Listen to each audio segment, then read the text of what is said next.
Hey there, Professor Fields here. We're going to talk about our research assignment for this semester. Let me get rid of this webcam here. This research assignment for this semester, I'm going to show you how to do a little bit of research in the library, and you can do this all online. You don't have to actually go to the library unless you really want to go to the library, which is cool. But you want to save some parking, do it online. So the first thing you need to do is go to the web page, the home page for El Camino College. Scroll down here to where it says Library Learning Resources. Click on that, and it brings you to the Library Resources unit. Our library is a Sharman library. I'm not even sure if I'm pronouncing that right.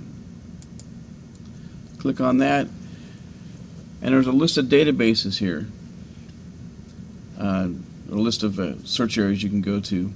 I put a tutorial on how to use EBSCO, which I looked it up. It's a guy's name. It's an acronym for a guy's name. It's one I use all the time.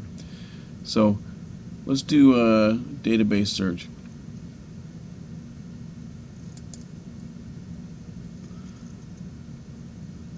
So let's go to A to Z list of databases.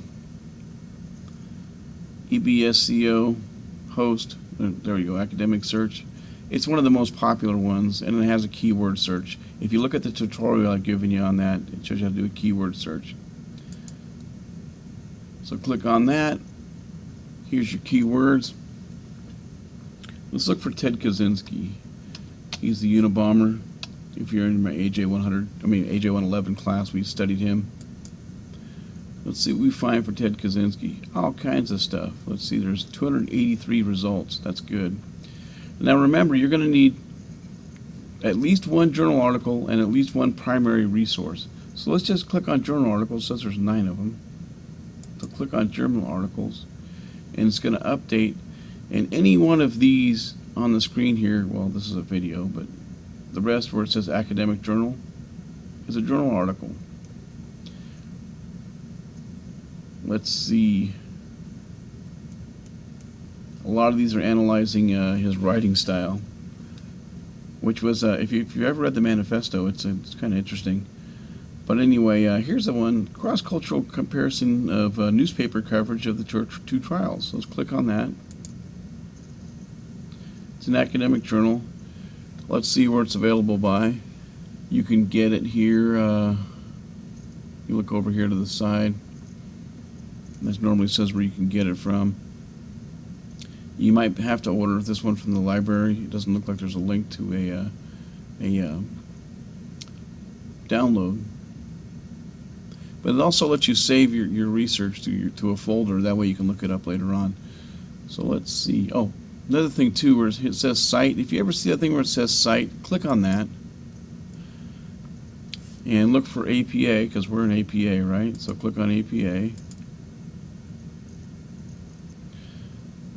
And, well, let me go back here.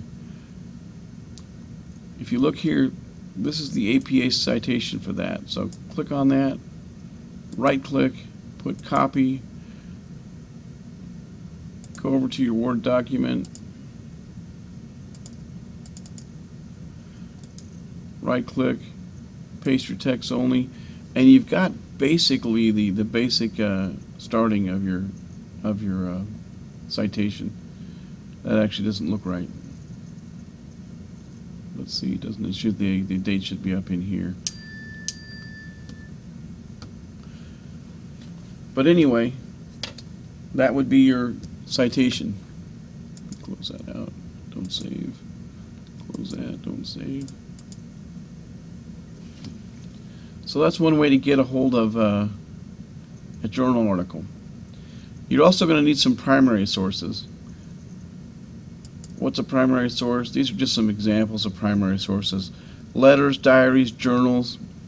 These are journals that humans have made, such as a daily journal, sort of like a diary. Photographs. First-hand newspaper reports. In other words, like an investigative report by such and such. That's a primary document, primary source. Speeches, autobiographies. If you're doing the Ted Kaczynski case, he wrote a manifesto, which was his very long statement of what his ideas were. why he was thinking. Basically, he tried to justify what he was doing.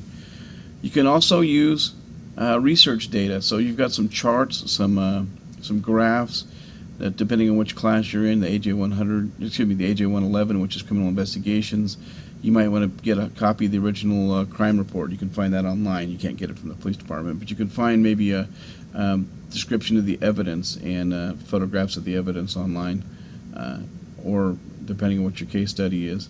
Or if you're doing a case study and you can interview one of the detectives on a criminal investigation, or if you're doing a case study for AJ115, which is Community and Human Relations, I have a lot of people that do interviews with people that run programs such as Start Smart, which is a program for teen drivers, or Explorer programs that do original interviews. That would be a primary